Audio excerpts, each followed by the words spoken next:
Yo soy el delivery. ¿Cómo andan? ¿Cómo les va? ¿Qué dicen? ¿Qué cuentan? ¿Cómo va? Viernes, finalmente llegamos viernes. Es viernes y tu cuerpo lo sabe, dijo... Ay, la Adolfo. Adolfo. Gusano, ¿eh? Adolfo. El Adolfo, sí. Está contento el Adolfo. Explíquenme cómo en 2 meses revertís una elección así. Con la plata que Maní, puse. maní. Con la guita que puse. Por favor, solamente en la Argentina pasan estas cosas. Bueno, en el mundo pasan sus cosas también, ¿no?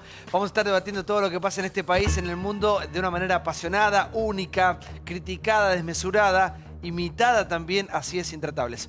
¿Cómo le va, Masot? Buenas noches. Buenas noches. Gracias por Santiago, y estar. a todo el equipo. Gracias por estar con ustedes nosotros. la invitación.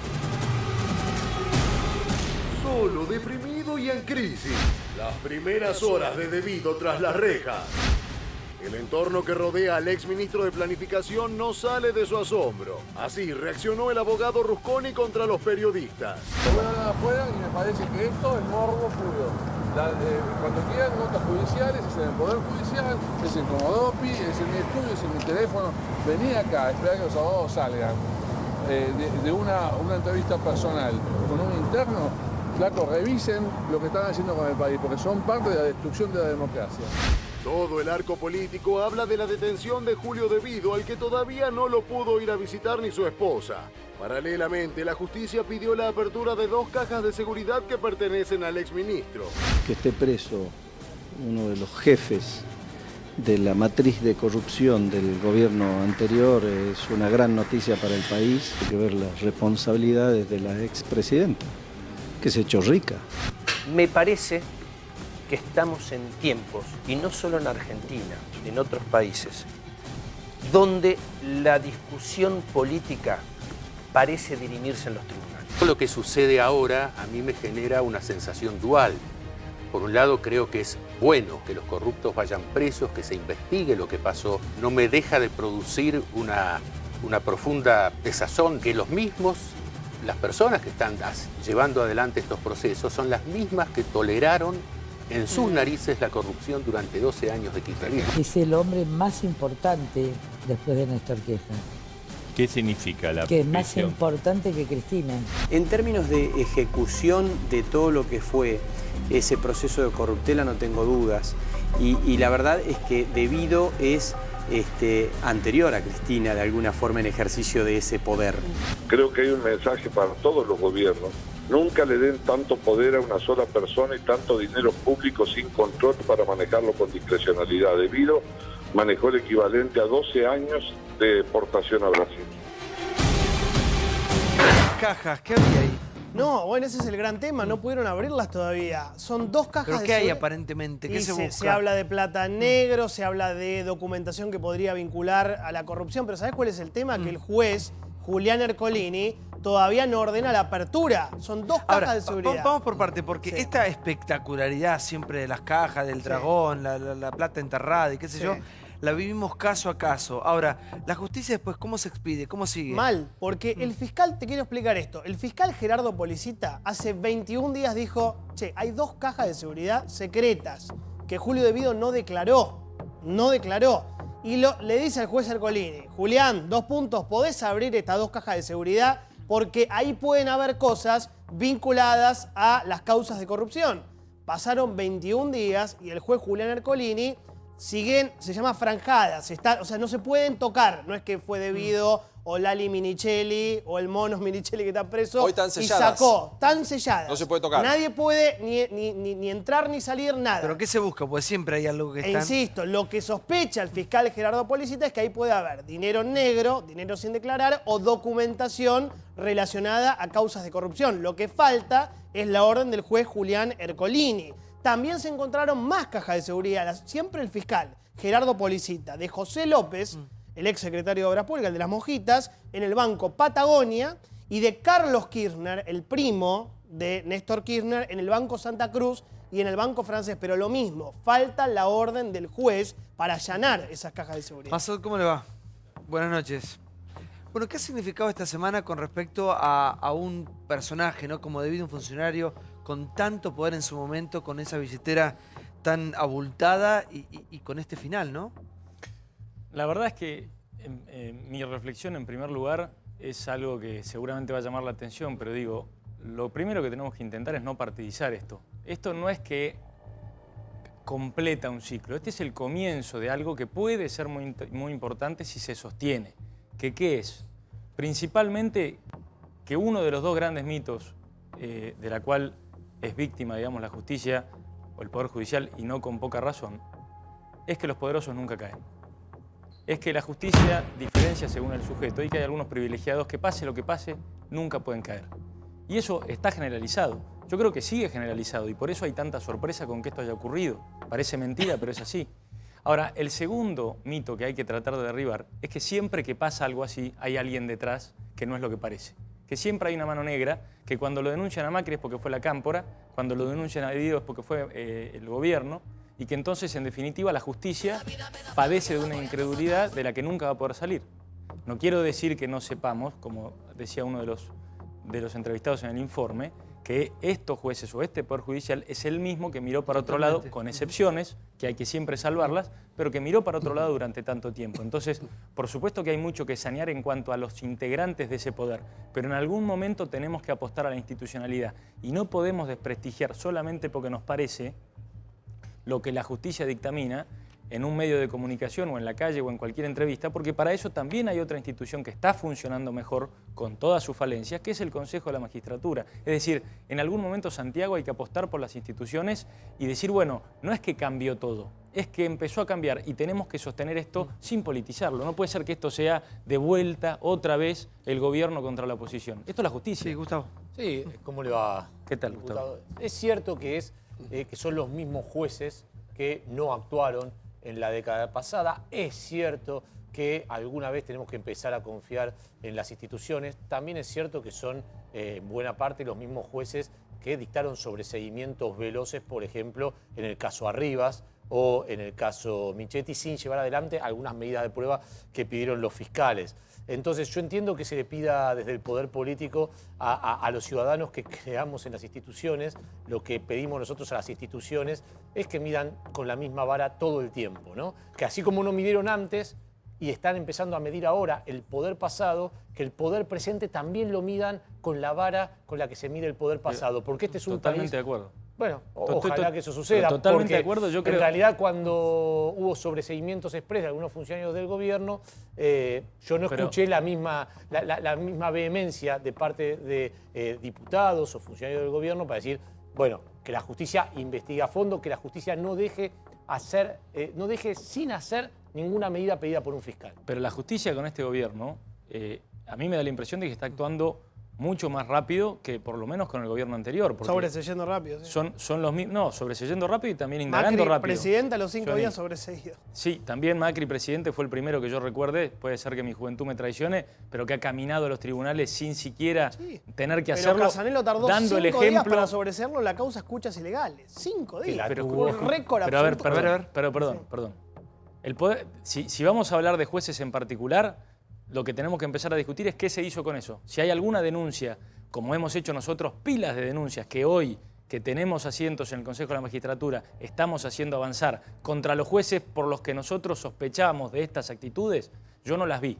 Yo no veo ninguna denuncia en el Consejo de la Magistratura, que es donde corresponde, y no los estoy desautorizando a ustedes, por favor. Lo que estoy diciendo es, hay canales para hacer esto, porque si no todas las palabras valen lo mismo. Y no es así como funciona la justicia. La justicia debe ser el árbitro. No podemos estar todo el tiempo cuestionando por lo que nos parece a nosotros, de un lado y del otro. Ustedes me preguntan a mí.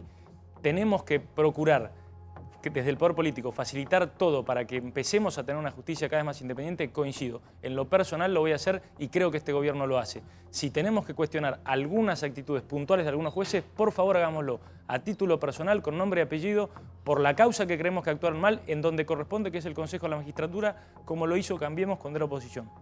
Ahora, uno ve la imagen de Debido y la verdad que ha sido, creo que yo, desde la democracia, desde la vuelta de la democracia hasta el momento, el superministro con más caudal de poder, de dinero, De hecho, Lilita Carrió decía, hasta es más importante, en su momento fue más importante que Cristina Kirchner. Lo es. ¿Sabes por qué? Mira, por una cuestión Ah. temporal. Vos decías, no he visto otro ministro. Mira, temporalmente yo creo que tiene un récord. Porque él, junto con Carlos Tomada, que era ministro de Trabajo, fue el único que permaneció en el gabinete de Néstor y después de Cristina desde el día 1 hasta el día último. ¿Y por qué Lilita Carrió dice que es más importante que Cristina? Bueno, claramente porque es una cuestión fáctica.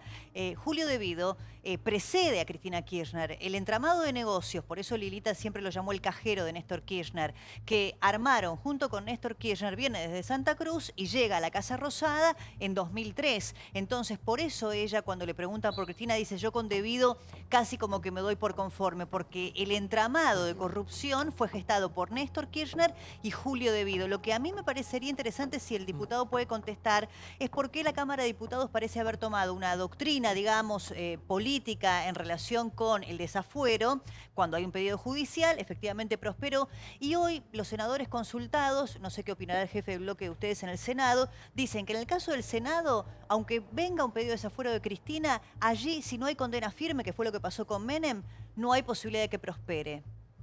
Bueno, primero habría que ver si efectivamente eso pasa de las palabras y cuando exista, si es que ocurre, un pedido puntual como nos pasó a nosotros hace 2 semanas, la actitud es la misma, porque la verdad es que hay que estar en esa situación.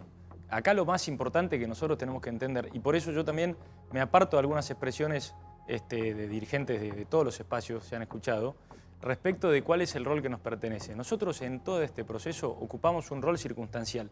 Entramos y salimos como legisladores, no somos jueces, no tenemos ni que prejuzgar y mucho menos que juzgar. A nosotros lo que se nos pidió como cuerpo es poner a disposición de una prisión preventiva a un diputado quitándole sus inmunidades porque se consideraba, y a mí personalmente me resulta verosímil que se considere que esta persona que tuvo tanto poder y que el poder no se va de un día para el otro porque el principal factor del poder es la información y eso no se pierde, y ustedes lo saben muy bien.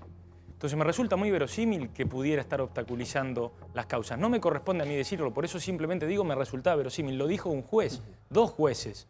Pues entonces nosotros actuamos en consecuencia. Quiero ver si el Senado, cuando le ocurra algo parecido, si es que eso llega, efectivamente avala esa doctrina o no. Es medio bravo, porque viste que es muy corporativo, para mi gusto, con el tema de la extinción del dominio, que es devuelvan lo robado, miraron para otro lado y tiene toda esta cosa extraña. Yo creo como balance semanal que es muy importante lo que pasó. Me extraña, y dentro más que nada de nuestro ámbito, que hay tanta vuelta para tratar de justificar lo de De Vido. Yo creo que hasta hace 3, 4 meses lo de De Vido parecía un imposible. Carrió encendió una alarma hasta el propio gobierno de ustedes cuando dijo acá muchos están haciendo los distraídos con De Vido. Y me parece que hoy tenemos que estar contentos. Hoy una cuestión de comparar, ¿no? Entonces, che, si De Vido, y entonces Michetti, entonces las escuchas son iguales. Yo creo que hay una categoría también de delito, más allá que los delitos son todos cuando estamos hablando de 10 puntos del PBI. Esto lo digo para nosotros, puertas adentro, el periodismo, ¿no? Que lo noto muy ambiguo, como muy preocupado, que es un señor mayor, que pobre los nietos, que pobre los hijos. Y creo que venimos hablando de la corrupción kirchnerista hace muchos años. Entonces, si estos jueces fueron un espanto y hoy se ponen en regla, bueno, sí, estemos de acuerdo con que estén en regla. Sí, pero parece que no están... acá tenemos un problema con la justicia. ¿Y qué hacemos? Chicos, de hecho, esta causa tiene más de 10 años. Hay algo que acá falló. Bueno, pero... bienvenido sea, bienvenido sea, mejor tarde que nunca. Es sí, obviamente, en eso coincidimos. Ahora, muy lento viene todo, muy lento. Pero yo digo, está buenísimo que se plantee esto. Para mí las dos cosas son ciertas. Porque llegamos hasta esta instancia. La corrupción monstruosa y estructural, si querés, simbolizada en De Vido, y al mismo tiempo que son los mismos jueces de siempre, los mismos que a De Vido hace 7, 8 años le decían, sí, pero señor. Pero eso no lo hace bueno De Vido, ¿entendés? No, pero hace falta una reforma de Comodoro Pi urgente. Por lo menos para... Vos hacés la escalinata, fíjate, lo tenés a Bonadío, el señor de la servilleta de Corach, que tiene un montón de denuncias en el Consejo de Magistratura. Lo tenés a Rafecas, el señor que cerró, el doctor, el juez Rafecas, que cerró la denuncia de Nisman en tiempo récord. Lo tenés a Canicova Corral, Rodolfo Canicova Corral, que sobreselló al matrimonio Kirchner, al igual que Ollarvide, en tiempo récord. Lo tenés a una salida de Ollarvide express sin ningún tipo de... era como el símbolo. Pero una salida súper elegante sin ningún tipo de efecto colateral, bueno, ¿no? una salida muy acordada. Y con jubilación. Y el último nombre, Casanelo, que ahora, ahora se puso a investigar porque la Cámara le dijo para arriba. Era para arriba, Casanelo, que tenías que investigar. Pero durante 3, 4, 5 años le decían tortuga porque planchó los expedientes. Sí, Entonces, Rubén. El macrismo, perdón, había empezado, Cambiemos había empezado, y esto es lo que me gustaría preguntarle también a Mazot, había empezado incluso desde algunos sectores políticos se hablaba de una reforma judicial mucho más fuerte. Hubo quienes se animaron a plantear que ciertos fueros había que declararlos en comisión y llevar adelante una reforma fuerte. El fuero federal es específicamente el que estamos hablando. Lo que digo es, ¿dónde quedó? Porque el macrismo empezó con una reforma judicial que da la sensación que cuando se agarró a trompadas un par de veces en el Congreso, algunos puntos esenciales quedaron frenados. El tema del fuero federal debería ser claramente sobre lo que decía Santiago recién, está claro. Que los jueces ahora se estén comportando y apurando no significa que durante 12 años destruyeron la credibilidad de la Argentina en la justicia. Claro. Y uno lo ve que el macrismo en Comodoro Pi paró. Digamos, es como que se está sintiendo cómodo ahora, como los jueces se apuran y a un par de... Pero Rubén, perdóname, ¿qué hacemos? Los llamamos a los jueces y le decimos, señores, ahora que se despertaron después de la indignidad de lo que fueron, paren. Porque ahora me parece que lo que causa sorpresa, que laburen, viejo, que condenen. A ver, está clarísimo. La Argentina, el Estado argentino necesitaba y sigue necesitando de reformas profundas en sus tres poderes. Ahora, acá hay que reflexionar un poco. La República, que tiene un sistema de pesos y contrapesos entre poderes, ¿cómo fue diseñada y con qué objetivo?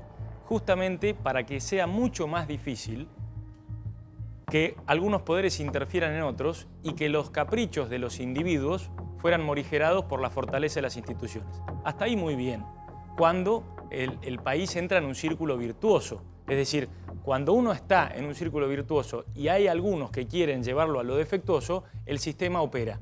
Ahora, ¿saben cuál es el problema? Que cuando uno ya penetró de lo virtuoso a lo defectuoso y está en un círculo defectuoso, como está la Argentina hace décadas, también es más difícil para aquellos virtuosos romperlo por la misma razón, porque los pesos y contrapesos del sistema operan también para proteger cuando el sistema está podrido por dentro. Entonces, ¿cuál es la particularidad del Poder Judicial? En su diseño, yo no comparto, yo no creo que no haga falta reformas en el diseño, pero es un facilismo pensar que vamos a cambiar el sistema con un diseño institucional. Nuestro sistema jurídico es muy común en el mundo. No tenemos que ser siempre los únicos en hacer algo. Nosotros tenemos que cambiar las personas. Hay dos poderes del Estado que están sometidos a reformas por el voto popular. Entonces, cuando vienen los caprichosos y los defectuosos, por ahí la gente tarda en darse cuenta, pero finalmente se da cuenta. Con el Poder Legislativo y con el Poder Ejecutivo eso cambia. Cada 4, cada 8, cada 12 años, pero cambia. Con el Poder Judicial es mucho más difícil. Y necesitamos siempre mayorías parlamentarias, siempre mayorías en los organismos colegiados como el Consejo de la Magistratura, y créanme que lo estamos impulsando. Pero, a ver, el caso Freiler, para muestra sobre un botón. Decir, cuando tuvieron que aplicar creatividad con Freiler, la aplicaron y les está saliendo bien. Sí, y ustedes acá estaban objetándolo de la misma manera, entonces uno no tiene 20 oportunidades para hacer eso. No, lo de Freiler estuvo bien, ¿no? Pero la picardía es lo que vos estás invitando. Es decir, cuando nosotros no podemos lograr algo tan obvio, yo hablo de que esperar a que haya un senador que se ausente. No, hablo de picardía, bien tomado picardía, porque se usó un tiempo donde hubo una modificación de horas de una mayoría en el Consejo de la Magistratura y estuvo bien. Uno lo veía el macrismo avanzando en el sentido correcto. Esto no depende de picardías. Acá tiene que haber un acuerdo político. El lunes justamente lo que se va a inaugurar no es solamente un paquetito de leyes para ir al Congreso, porque hay muchas de las cosas que no hace falta pasarlas por ley, pero sí hace falta pasarlas con un acuerdo político, no solamente de legisladores y de gobernadores. Por eso acá tienen que estar los empresarios, los sindicalistas, porque esta trama que estamos viendo ahora recién empieza. En todo caso, la crítica, ¿cuál tiene que ser? ¿Hasta dónde va a llegar, Nicolás? Y hasta donde tenga que llegar. Acá la crítica no puede ser que estemos discutiendo cuál es el rol del Congreso en esto. Vos lo dijiste recién, sigamos mirando a la justicia. ¿En qué sentido? Si a algunos les parece que esto fue prematuro, pues entonces exijamos celeridad a la hora de que lo indaguen, a la hora de que esto avance, que nos demuestren que la prisión preventiva era efectivamente necesaria. Y si no, nosotros vamos a estar en la primera fila, si se lo declara inocente, para volver a reincorporarlo si es que así lo pide la justicia. Pero siempre miremos a la justicia, que es lo que aquí ha fallado. Claro. Nicolás, vos decías que hay que cambiar de nombres. Y yo creo que lo que hay que cambiar es el sistema. Porque los jueces que tenemos ahora, los fiscales que hemos tenido ahora, que han sido incapaces de controlar la corrupción pública en la Argentina, es un sistema derivado de acuerdos políticos con la justicia.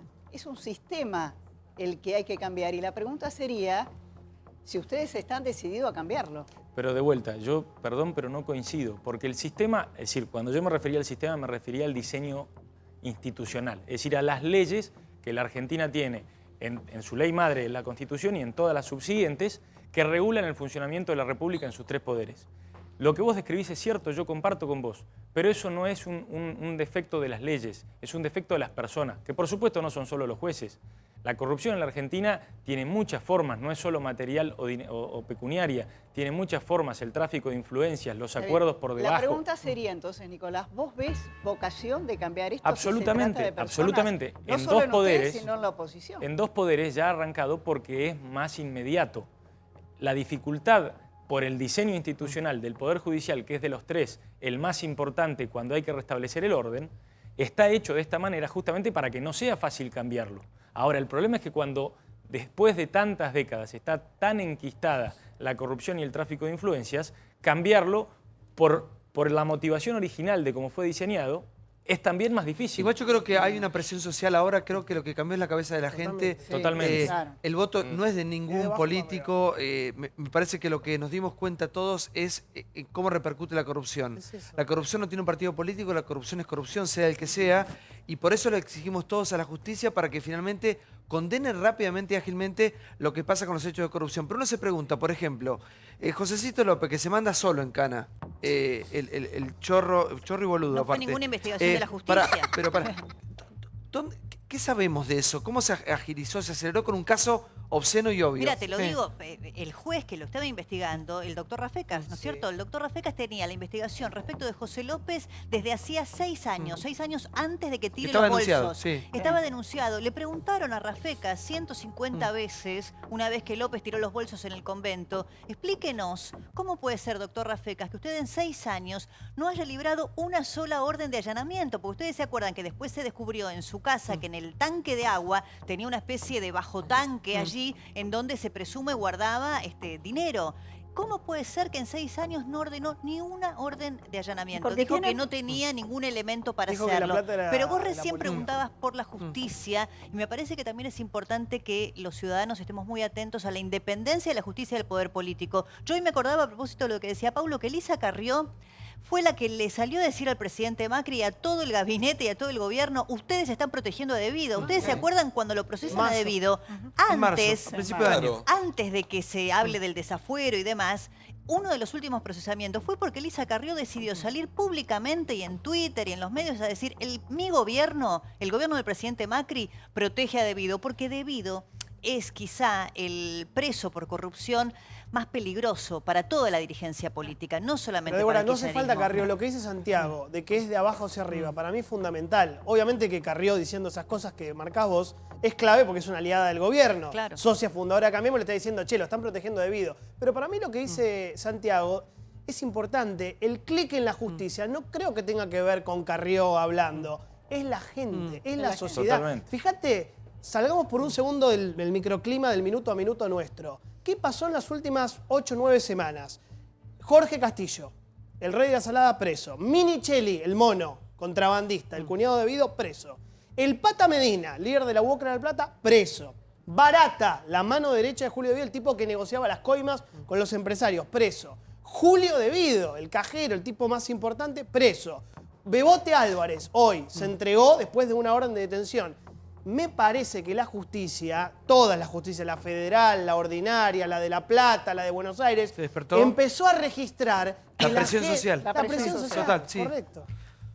Me gustaría preguntarle esto al diputado. ¿Cuesta pensar en un sistema de contrapesos cuando el órgano de control está en manos de una militante en su momento del PRO y funcionaria, y uno de los diputados que mayormente impulsó el desafuero de Debido es Pablo Tonelli y también promovía un poco en su momento quitar del camino a Gil Carbó por decreto, algo que al menos de momento por ley no se puede hacer. Ahora, ¿el Congreso en alguna de las dos cámaras va a promover la revisión de todas las licitaciones que están en cuestionamiento? ¿O qué pasó con las empresas que firmaron negocios con Debido durante los 12 años de kirchnerismo y que hoy pueden estar haciendo negocios con el Estado? ¿O esto va a quedar, digamos, la investigación, el lavallato criollo que estamos empezando a ver, queda solamente del lado de los funcionarios? Vamos con una pregunta que ya me perdí, a ver, sí. No, bueno, a mí Lo me gustaría... resumo, ¿qué va a pasar con las empresas que hicieron los negocios? Sí, no, yo entendí. No, primero, ¿quién organismo además de control? contestar eso, que por supuesto nosotros vamos... A ver, quiero agarrarme de una cosa que decías vos y una de Jonathan para completar.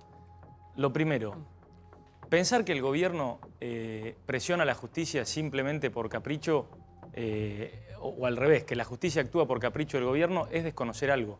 Acá lo que hubo, además de corrupción, fue encubrimiento. Lo que pasó hace menos de 2 años es que llegó un nuevo gobierno al Estado y empezó a abrir la información que estaba siendo encubrida. Entonces, eso es muy encubierta, eso es muy importante, eso es muy importante para entender por qué las causas empiezan a avanzar. Porque si no parece que entonces los jueces fueron a hablar con los funcionarios y le dijeron, bueno, ahora avancen. No es así. Lo que empezó a pasar es que el Estado empezó a poner a disposición la información de todos los organismos, inclusive de sindicatos, que fueron, como vos decías bien, Jonathan, en estas 8 semanas investigados y avanzados en Pero Nicolás, perdóname, la ruta del dinero K la tenían a disposición desde hace años, 2006. El caso puntual de López y toda esa banda... Yo, Pablo, no estoy justificando la demora de la justicia. Estoy explicando qué es lo que sí hizo el gobierno. Segundo, una cosa que me gustaría destacar por lo que vos decías recién, con el ejemplo de López. ¿Qué sabemos nosotros de cómo avanzan las causas? Porque la verdad es que no hay siempre un segmento, no hay un boletín oficial, la gente por ahí se olvida. Y sobre todo nos olvidamos qué pasó todos estos años, en qué juzgados y en qué fueros. El Consejo de la Magistratura hace 3 o 4 semanas, corríjanme los que siguen judiciales, sancionó una medida histórica de relevancia inusitada, que es aprobó por primera vez y para los últimos 20 años auditorías en todos los fueros y en todos los tribunales. Es decir, se va a hacer una auditoría acabada de cuál fue el funcionamiento y si cumplió o no cumplió con su deber cada juez y cada funcionario del Poder Judicial. Eso me parece muy relevante porque va a responder en gran medida a estas dudas que vos planteabas. Por último, por supuesto que vamos a no avanzar porque eso lo tiene que hacer la justicia, pero tomando lo primero que decía, a predisponernos y a dotar de toda la información que haga falta y de todos los funcionarios que deban declarar si es que es pertinente para que con esto lleguemos hasta las últimas consecuencias, caiga quien caiga, lo dijo el presidente desde el primer día que asumimos y lo más importante de todo, predicó con el ejemplo. Nicolás, déjame contarte algo. Nos vamos, chicos. Tenemos muchos más invitados. Gracias, Massad, por haber venido. Muchas gracias. Nunca llevo a la televisión una camisa raya finita porque hace moré. Todo el tiempo, mira, te parece que está viva la camisa. Mira. ¿Sí? Tenés un efecto bueno, lo voy a tener en cuenta. Psicodélico. Tiene que ser lisa. Sí, Encima lisa con el pelo colorado debe ser un cóctel. Una combinación casi explota recién en la pantalla. Muchas gracias, Nicolás, por estar con nosotros. Bueno, sumamos un montón de invitados que se van agregando aquí al piso en este viernes. Vamos rápidamente al próximo informe. Lo escuchamos a Moreno ya que hablábamos de Debido. Moreno, on fire con respecto a la detención de Debido. Esto dijo, escuchá. Nada mejor que superar el sabor de la derrota con una buena fórmula para el 2019. Cristina Pichetto. Pichetto Cristina. Bueno, esa es la apuesta que hace el polémico Guillermo Moreno. Excepto Tom Cruise, creo que todos consideran lograr esa alianza una misión imposible. ¿Qué fórmula me gustaría a mí? A mí me encantaría Cristina Pichetto o Pichetto Cristina. ¿Qué dices? ¿De qué hablas? Nos van a dejar estos oligarcas, un país muy complicado. Y va a quedar una economía muy finita con estas bestias. ¿Cómo te imaginas que se van estos? Se llevan hasta, viste, el agua a los floreros. Todos juntos en el 19 ganamos, como ganamos el 22 de octubre en la provincia de Buenos Aires. El problema es que ganamos en 3 fórmulas. ¿Eso qué significa? Que la ingeniería electoral que hicimos en la provincia de Buenos Aires fue mala, para no decirte un asco. Por si todas estas declaraciones todavía no fueron lo suficientemente provocadoras, Moreno también se refirió a Debido y lo bancó a muerte. Yo me manejaba con el ministro Debido, amigo y al cual yo sí pongo las manos en el fuego por él, ¿eh? Yo sí pongo las manos en el fuego por Debido y por muchos compañeros y por casi todos los compañeros. Y si me quemo, me quemo. ¿Lo vas a ir a visitar? Pero desde ya que sí, desde ya que sí. ¿Cómo va a estar preso una persona sin condena firme? Y si es lo de Carrascosa, la justicia, después de 7 años de tenerlo preso, y que toda la opinión pública, los medios, todos decían que era el que había matado a la esposa, dice que no, se ponió 7 años preso. Y si con Debido pasa lo mismo.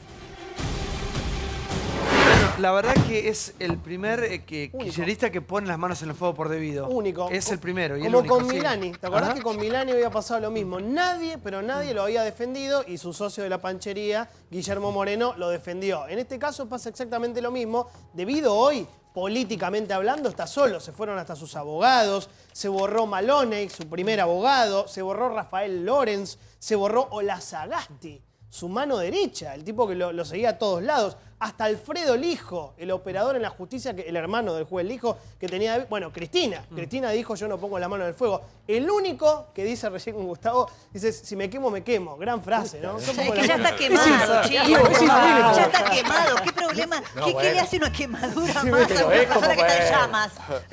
Hombre en llamas. Claro. A ver, para que el doctor tiene siempre mucha información, mucho rompón encima. Bueno. ¿Qué se sabe de Devido? Un hombre que manejó todo. Sí, todo. bueno, ahí también es cierto que Devido es un estoico, no es un tipo fácil de presionar. Incluso, Los que lo conocen dicen que nunca hablaría absolutamente nada. Sí, no parece. Tiene muchas cuentas pendientes con mucha gente, pero no se las cobra. Y además es cierto que él estaba desconectado. Es oportuno lo que dijo Jonathan. Él estaba realmente desconectado del diario, independientemente de la responsabilidad objetiva que tiene en este aspecto. Pero él estaba... en el Ministerio de Planificación había como una canaleta. Todos esperaban, intendentes de todos los signos políticos, esperaban ahí abajo, llegaban con una carpeta y se iban con un cheque. Era una cosa habitual. Y para eso tenía que haber... mientras él dormía la siesta, generalmente dormía la siesta en su propio despacho porque se sentía mal, abajo se movía un mundo. Y como bien dijo recién también Jonathan, mucha de esa gente no está en las causas, ha quedado Devido. Es cierto que fue el hombre más denunciado, 248 denuncias tenía cuando se fue, de las casi 1000 que tenía el kirchnerismo, y también es cierto que había Igual sido ser responsable protegido. directo o indirecto era el que aprobaba, no el que firmaba. Bueno, por eso, en realidad Sí. había... es gracioso, si hay 30 segundos explico cómo era la obra. Vos llegabas con tu carpeta. Antes vos querías hacer una obra, un intendente tardaba 3 años en que se la aprobara. Vos llegabas con tu carpeta, te sentabas, te daban un número, y a partir de ahí te iban dando las cosas. Pasabas por lo de Llorens y en cada lugar le iban poniendo como un post-it de color para acreditar que ibas pasando todos los pasos. El último paso eran planillas de cheque gigante, no chequeras, sino planillas donde Devido firmaba barata y te ibas con el cheque terminado. Había un mecanismo de velocidad que obviamente hacía que no se cumplieran los controles, porque en un día vos te llevabas 4 secretarías, habías pasado por la dirección de legales y terminabas llevando la obra. Sí, Camilo, buenas noches. Buenas noches, Santiago. Te escucho, por favor. Mira, la verdad que en estos, nuestra fuerza siempre dijo que cuando la justicia tiene un pedido se tiene que presentar. Me parece que eso es lo que corresponde. No hay que cubrir a nada ni a nadie, sino que es de cara a la justicia. Lo que uno ve y pide es que la justicia sea independiente e igual para todos, ¿no? Yo me acuerdo acá lo que significó que a uno nos dolió mucho y a toda la sociedad lo que fue el caso de José López. ¿Dónde está esa causa? ¿Dónde está el empresario que coimió a ese funcionario? Se comprobó que la casa donde vivía era de Eduardo Gutiérrez, uno de los principales contratistas de obra pública del gobierno de la ciudad, socio de Caputo y que había aportado a la campaña de Cambiemos y a la fundación de Michetti por 200.000 pesos. Me parece que lo que hay que avanzar también son en las causas que tiene el gobierno actual, y lo que pasó con el blanqueo del hermano de Macri es un escándalo. Yo lo escuchaba el otro día a Ernesto Tenema, que me pareció muy claro con eso, porque la verdad que el presidente nos toma el pelo, Santiago, cuando dice que su hermano estaba autorizado por la ley. Todos sabemos acá que esa ley nunca hubiera salido con la posibilidad de que puedan blanquear familiares. De hecho, Toti Flores en este programa estaba en contra. La misma Carrió, que ahora pareciera que tiene un pacto de silencio con respecto al blanqueo de los familiares. Y en eso me parece que hay que ser muy duros, condenarlo y que la justicia avance en todas las consecuencias. Mirta. ¿Qué tal, Santiago? No sé, yo pienso que más allá de lo que se está puntualmente hablando, que son determinadas causas, creo que la ciudadanía está contenta. O sea, es tragicómico, de verdad, pero está contenta, estamos todos contentos por esto que ha pasado, porque eso demuestra que el hombre más poderoso, uno de los hombres más poderosos de la Argentina, a partir de la muerte de Kirchner, está entre rejas, está siendo procesado, le sacaron los fueros, cosa que es importantísima, y bueno, tiempo al tiempo, todo va a llegar, se tiene que saber. Y yo me alegro de que no haya sido la detención antes de las elecciones, porque si no hubieran dicho que Macri fue el que lo hizo meter preso. Yo me alegro. Sí, por favor. Gustavo. No, yo espero, a partir de lo que dice Mirta, que sea un punto fundacional y no solamente un efecto reactivo, ¿no? Que ya tuvimos varios en este país de efectos reactivos instantáneos y que después no cambia nada. Y sobre lo que decía Mauricio, a ver, a mí lo que me llama la atención, De Vido podía, si quería, dormir la siesta porque se sentía mal, porque es insulino dependiente, pero cuando tu secretario de Vivienda está preso, cuando tu secretario de Transporte termina preso, cuando tu hombre clave en el mundo de la energía termina preso, cuando tu mujer es la auditora de todo eso, y a mí me da la sensación que vos algo que ver tenés, no es que solamente firmás una cantidad de cheques que ya te vienen controlados, y mucho más tomando en cuenta el ejemplo que acá nos dio el día miércoles Luis Juez. No nos olvidemos de lo que dijo Luis Juez acá, que dijo, a mí me venía debido y me decía, la obra está acá, llave en mano, sin licitación. Y si no la hacías, no hay obra. Ahora son todos diabéticos, ¿no? ¿Cómo? Son todos diabéticos, sí que era una enfermedad de ricos, como decía Cristina. Todos los que están presos son diabéticos. Es una enfermedad de alto poder adquisitivo. Sí, ¿no? Dijo Cristina. Sí, exacto. Por favor, doctora. Sí, a mí me parece importante que la justicia vaya avanzando, pero que esto no sea algo como lo que venimos viendo desde el regreso de la democracia a la fecha, que gobierno que termina, el presidente y los ministros transitan por tribunales a posteriori y terminan detenidos, y esto ya se vio en todos los gobiernos. A mí me parece que para que esto funcione tenemos que ver cómo está funcionando en Brasil. En Brasil no solo están los ministros o cuestionados los presidentes, también están los empresarios que fueron parte de ese juego. Sí, pero Porque ¿sabes lo que pasa? es Yo no lo he visto imposible. hacer. ¿Sabes lo que pasa? Yo se lo decía no sé quién esta semana. Chiche, creo. El que tiene que cuidar mis intereses y representarme, es decir, el que me representa a mí, que yo voto, es el funcionario público. Absolutamente. Después podemos discutir lo otro también. Pero, ¿sabes qué, doctora, escuchándola recién, todo el tiempo que vemos nosotros desde los programas, la prensa, en ese discurso, ¿no? Sí, obviamente que la justicia ahora se agilizó y ahora agilizan algunas causas que estaban... Bueno, lo que le pasa me parece que a prácticamente la mayoría, creo que de hecho por eso se votó así, es decir, bueno, mejor tarde que nunca, ahora está, déjese de joder, vamos para adelante, sea el que sea, ¿entendés? Claro, pero para que del no partido sea... que sea, pero bueno, depuremos la justicia, pero vamos hacia adelante, porque si no nos quedamos como mordiendo la cola No, por eso, pero para y que no discutiendo sea... siempre lo mismo. Yo Sí. estoy de acuerdo, Santiago, pero por eso, para que esto sea un acto fundacional, tienen que estar todas las partes responsables en el mismo lugar, con las diferentes responsabilidades, porque claramente no es la misma responsabilidad del funcionario público que tiene que velar justamente por el interés colectivo que por el empresario que tiene que ver con el sector privado. No, pero digo eso porque recientemente escuché que la culpa de López es quien le dio la plata. No, vaya el que le dio la plata, investiguemos quién le dio la plata, pero es un funcionario corrupto y lo vemos todo. ¿Por qué López la agarró? Sí. Yo vuelvo a insistir, hay una nostalgia que no la entiendo en la Argentina porque algunos presidentes no pasaron por tribunales. Alfonsín no pisó tribunales, el doctor Duhalde no pisó tribunales y no significa que todos los gobiernos pasan por tribunales. Exacto. Me parece que no hay que hacer un ranking y porque, tenemos 3 causas de esto, justificamos la de los anteriores. Lo de debido es gravísimo. Corruptos en todos los gobiernos también. Exactamente. Si la justicia, insisto, fue un desastre, aplaudamos que se modifica a partir de la presión de la gente. No, pero lo que dice Pau... La gente presionó. Están nostálgicos. Perdón, voy a llamar al doctor Rusconi, si alguno quiere el domingo lo van a ver a Debido, le llevan algo de comer, le llevan insulina. Pues tanto, pobre Debido, pobre Debido. Una cosa insólita. Pobres los enfermos que con a mí toda me esa parece plata... que Debido está preso porque hay una demanda social, un hartazgo muy grande de la sociedad y hay presión. Que excede a Cambiemos. Excede a Cambiemos y además no es un tema menor Debido.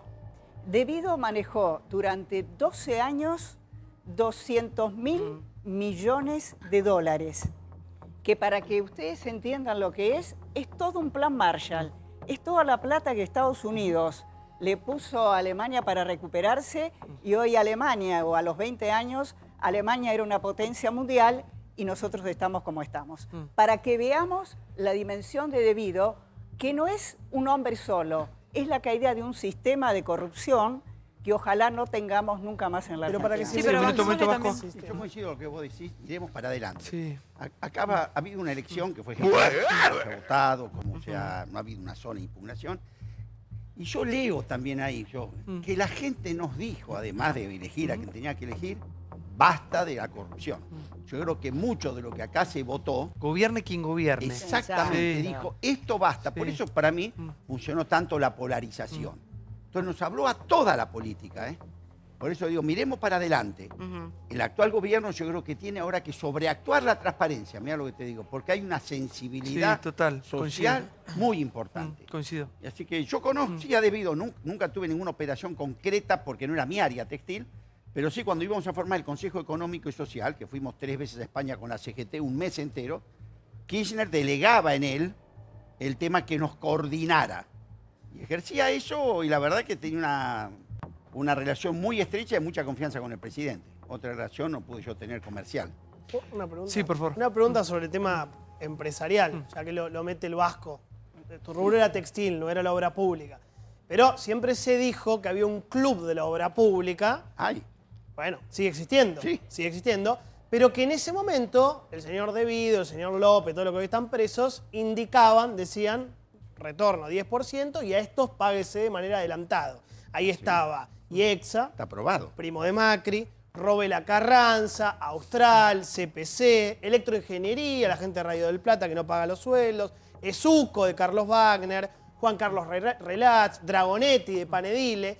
Entonces, la pregunta es concreta, yendo a lo que decía Paola. Para investigar el sistema y que se dejen de joder y que no vuelva a esto, porque si no, sale Devido, entra ministro X y seguimos con el sistema de retornos, ¿no deberían ir a declarar estos empresarios? Sí, a ver. La clave de lo que está preguntando él es lo que el proceso que relató Mauricio hace un rato.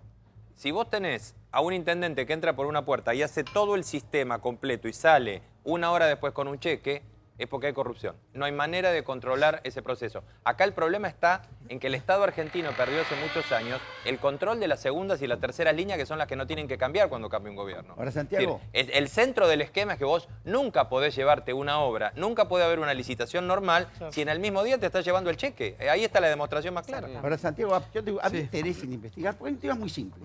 La Cámara Argentina de la Construcción publica un índice todos los meses, que es el aumento de la construcción. Vos analizás lo que daba ese índice oficial de la Cámara de Construcción con lo que reajustaban las obras. Sobreprecios. Multiplicabas por 10. Entonces, no hubo muchas ganas, te digo, en todo aspecto de una sociedad, de poder a tiempo ver lo que era palpable, lo que era real, lo que estaba a los ojos de todos. Bueno, estamos replanteándonos como sociedad, cambiando de tema, cómo vamos a continuar con cuestiones básicas y elementales. Por ejemplo, para vivir un poco más tranquilos. El conurbano está que arde, hay zonas muy peligrosas, hay zonas liberadas y también eso pasa acá en la ciudad. Se han conocido en las últimas horas casos de gente muy famosa, muy popular, de compañeros nuestros, pero más allá de eso, son cosas que pasan todos los días, es decir, uno prácticamente se ha acostumbrado a convivir con el delito. ¿Qué vamos a cambiar? ¿Qué vamos a hacer como sociedad? Lo debatimos, mirá. El flagelo de la inseguridad sigue golpeando a la población. Venía en el auto bajando por 9 de julio, semáforo en rojo, freno, y viene un limpiavidrios, bajo el vidrio, pero 4 dedos, 5. Y él me mete la mano y me arranca, tenía una cadenita. A Nacho Viale lo robaron ayer a las 10 de la noche en la zona de Cañita. Pone el tuit que dice linda manera de arrancar un viernes. Me chorearon a la noche rompiéndome el vidrio de un auto, seguimos. Nada, eso, buen viernes. Alerta motochorro. Los robos a bordo de motos se repiten a plena luz del día. Desplazaron al comisario de la 31, pero parece que no es suficiente.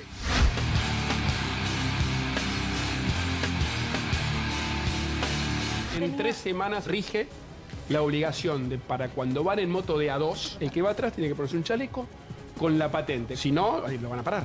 En Palermo no se salva nadie. En Ravignani y El Salvador. Están palanqueando la ventanilla. Esto ocurrió a las 10:15 de la noche. Asaltaron a Jorge Rial. Escucho una voz que dice, ¿tenés hora? Y siento que me van a arrancar el brazo. Y empezamos a forcejear.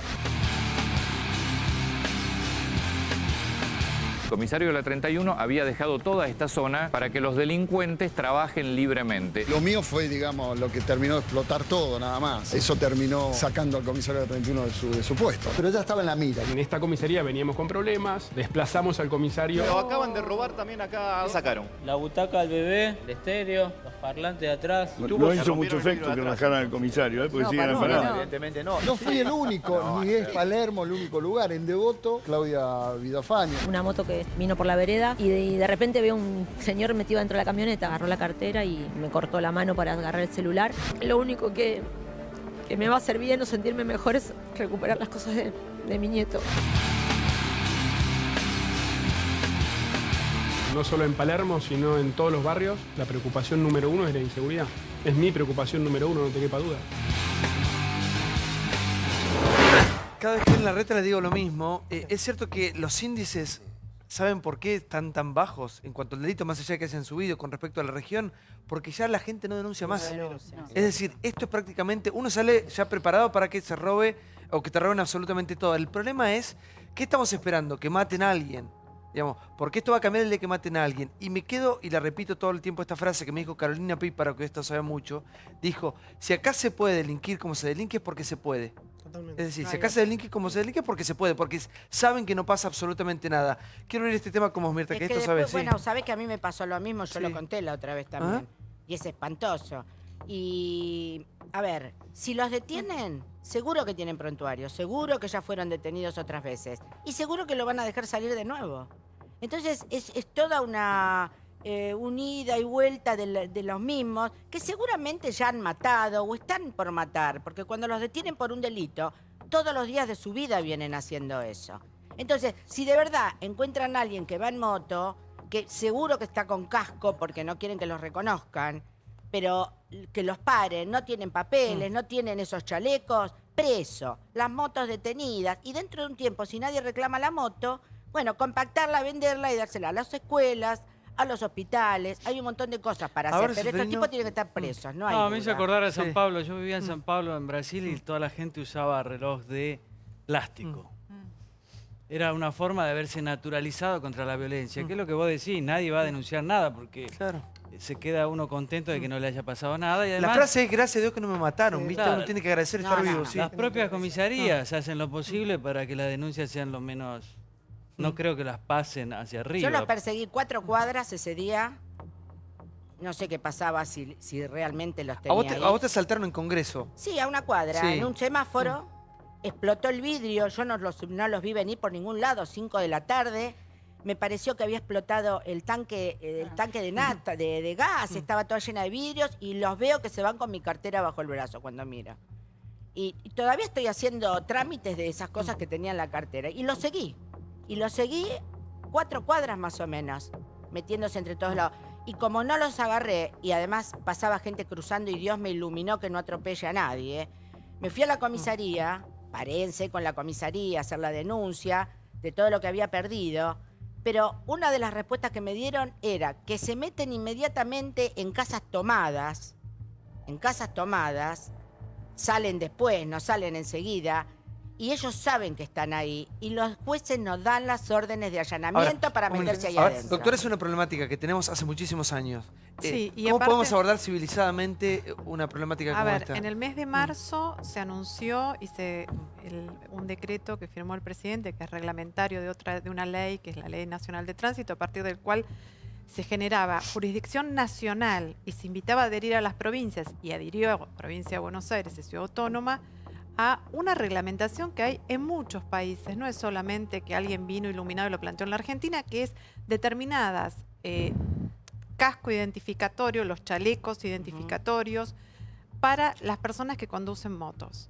Esto, si ustedes observan, no se cumple. O sea, se dieron 90 días para que se adecuara y no se adecuó, y la verdad, la gente sigue circulando en moto por la calle y no cumple con esta reglamentación. Uno puede decir, bueno, ¿esto sirve? Sí sirve, porque cuando hablamos de la violencia y el estado en que uno encuentra la calle, es porque no hay un orden no hay un orden del espacio público. Cuando uno tiene... Pero mira, disculpe doctora, yo hablo con usted.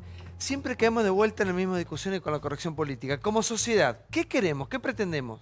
Porque después se van a implementar las leyes pertinentes y vamos a decir, no, son demasiado estrictas.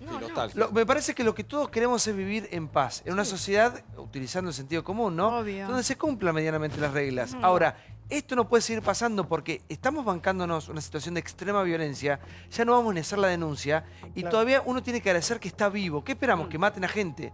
Ya directamente. ¿Podemos vivir civilizadamente? Esa es la pregunta. Vos fíjate ¿sí? que aún con todo lo que vos estás diciendo, que la gente denuncia menos, en Palermo, con todos estos hechos que trascendieron ahora, Crecieron un hoy se 20%, reconoció sí. que aumentaron 20% los delitos en el último mes. ¿Por qué? Yo creo que hay varias cosas. Salgo de Palermo, lo hago grande el tema. Me parece que vos tenés en simultáneo 2 grandes problemas. Primero, puerta giratoria, ¿no? Ya lo sabemos. Los jueces el caso de Gastón Aguirre, el motochorro que tenía robo a mano armada, aportación ilegal de armas de guerra, lesiones dolosas leves, tentativa de robo. Bueno, era el prontuario récord Guinness y el tipo estaba libre. No lo estigmatice, sí. Y al mismo tiempo, no lo quiero estigmatizar, Sí. y al mismo tiempo, y no es contradictorio, va a sonar contradictorio, pero no. Al mismo tiempo tenés cárceles llenas en la provincia de Buenos Aires. Vos decís, pero ¿cómo? Te estás contradiciendo. Estás diciendo que liberan a los chorros, pero al mismo tiempo las cárceles están repletas. Cárceles de la provincia de Buenos Aires, 37.000 presos en penales, 3.000 presos en comisarías y 1.500 personas con prisión domiciliaria. ¿Qué quiere decir esto? Que cuando salen peor de lo que entraron. ¿Sí? Sí, a ver. Entonces, Hay una reforma bien profunda en la ciudad de Buenos Aires que tendría que dar resultado. Hoy, lo más grave de esto es que este tipo que entró y salió, aunque le hubiesen agarrado en una esquina, por la flagrancia, en 3 días está afuera, se negocia la pena y se va con una probation, con un agregado. Después que se fue libre, no hay nadie que lo controle, porque además de eso, es decir, el primario es el delincuente más fácil de regenerar. El que ya se robó una joyería y es el gordo valor, es imposible que lo regenere. El tema es, la justicia de la ciudad, que está empezando a tomar este tipo de delitos, es más dura que la justicia habitual. ¿Por qué? Porque hay una conciencia en estos nuevos jueces de la ciudad que permanentemente se le está transmitiendo competencias. Ahora, el tema de la flagrancia obliga a que los fiscales y jueces estén todo el día soltando gente. ¿Por qué? Porque por el mínimo de la pena, todos estos se van con una probation. Si no hay control después a ver qué hizo este motochorro, es muy probable que vuelva a cometer un delito a la semana. Sí, a ver, creo que es importante destacar que para que erradicar, por lo menos para disminuir la inseguridad, desde luego se tiene que convertir en una política de Estado. Por poner un ejemplo al contexto internacional, Colombia redujo considerablemente la seguridad en sus calles, principalmente en Bogotá, después de que se aplicaron normas como, por ejemplo, cuidar realmente las calles, denunciar. Es muy importante la conciencia social que hay que hacer al respecto. Las denuncias son fundamentales, como lo fueron en su momento, para bajar los delitos y perseguirlos contra la mujer, contra la violencia de la mujer y, sobre todo, en particular a mí me preocupan los chicos. Digo, hoy tenemos muchos niños en la calle con celulares, digo, que son muy vulnerables y terminan siendo objeto de la delincuencia callejera que vivimos hoy. Mira, hablando de delincuencia, voy a linkear un tema con otro, porque hoy se entregó finalmente el Bebote Álvarez. Barras, política y millones. Mirá.